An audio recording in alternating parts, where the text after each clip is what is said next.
story. So I was scared of being alone. So I married her. After about 18 months of marriage, she had spent all of my money, all of my inheritance, and to be very honest, I think I was of no use to her anymore. She has a very high paying job that requires her to travel all over the world. During these trips, she was sleeping with many men. I found out only after strange telephone calls from men and confronting her. Then she told me the truth and had the nerve to blame me for all of it. Look.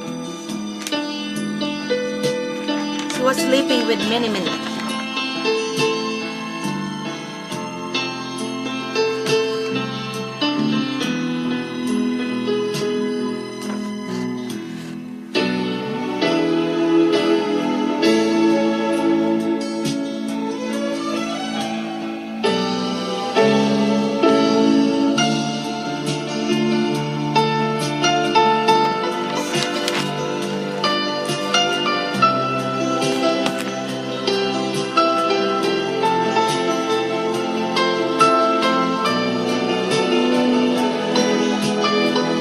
She thought I was the one sleeping with all of her boyfriends.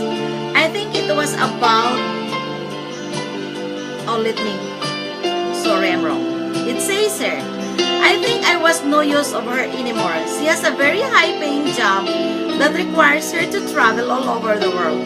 During these trips, she was sleeping with many men. I found out only after strange telephone calls from men confronting her. Then she told the truth and had the nerve to blame me for all of it. I guess she thought that I was the one sleeping with all of her boyfriends. I think it was about 11 to 12 men she was doing with. The break-up and divorce was very hard on both Joel and I. He had just learned to trust her, and then she turned around and told him that he was bad and evil person. She never wanted to see him again. He was about 9 to 10 years old at this time. We lost everything but a few personal possessions. All of the money and savings were gone. I had to start my life over from scratch and help Joel recover from being rejected a second time by a woman or motherly figure.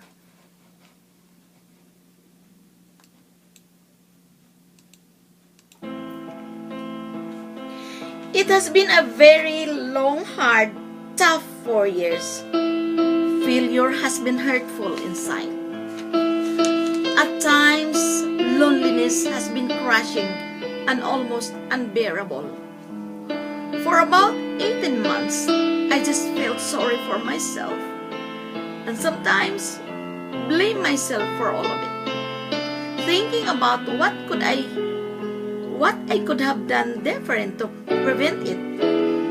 Well, I have learned the answer is nothing. It was a choice others made, and they did not care how much they hurt the ones who love them. So this is how I have gotten to here, now and you. I have spent many years of dreaming of what the perfect woman for me would be like. Not the perfect woman, but just the one for me. In your letter I read today, you said some things that touched a part of me that I thought was dead. It was a part that had been asleep and dreaming of what I wanted and who I wanted it to be. So here are the lines. You cannot truly love unless you become vulnerable. My heart is still in my mouth after reading that. It is what I have aspired to be and do for so long.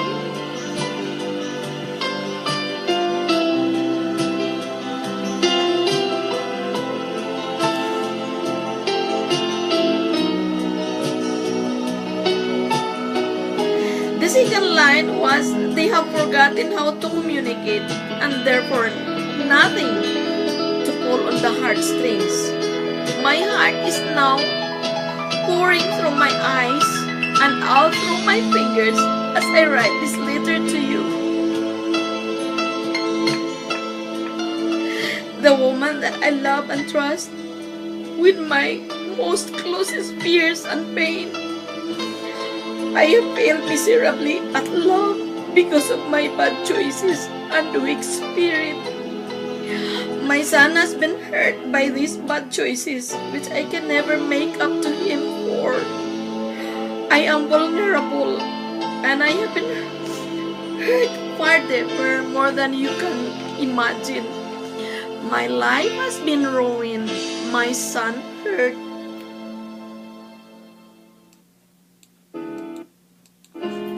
I'm sorry, guys. That's why I do not want to. Sometimes I do not want to remember the past, but I just want to share the love letter of Bob to me when he was being serious with me that time,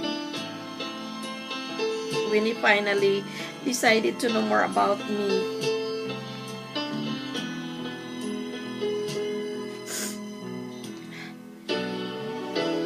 He said, "Yet every morning I can look in the mirror and see that there is a good person there, that he just needs to be loved and helped, that he will make better choices for all of the right reasons, that he has found the love that he has always sought in his most private of spaces, inside the true love."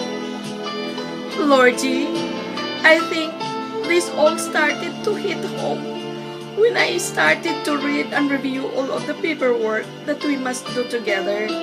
It scared me and made me stop to truly look inside and see what it was. It was the failures from the past coming to him to haunt me and control me. It scared me a lot to see them and to remember them.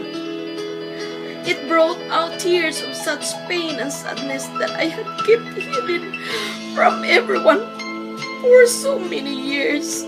It was like a poison sitting in my spirit, sapping and draining all of the goodness away. It was stealing any hope from me, very quietly and very silently. It was just not good to keep all of it inside and away from the light. So if nothing else happens between us, you have brought all of this out. So all I can say is a simple thank you, matamis na halik.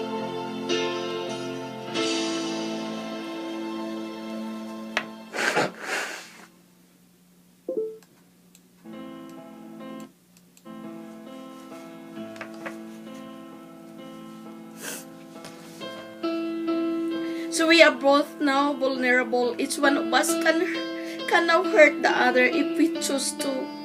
We can continue to fail and make mistakes. We can remain as we are, never risk anything again.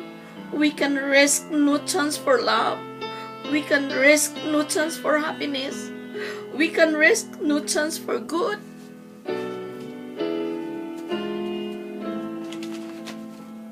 Sorry.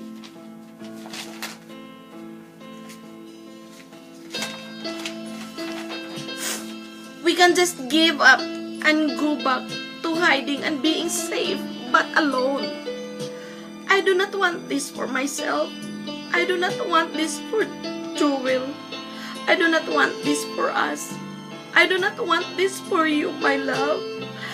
I have lost all and gained nothing. I am here to choose in my heart and my soul to risk everything on you and you alone. Do you understand truly what it is pouring from my fingers, my heart, my tears, wanting to touch you softly, Bob?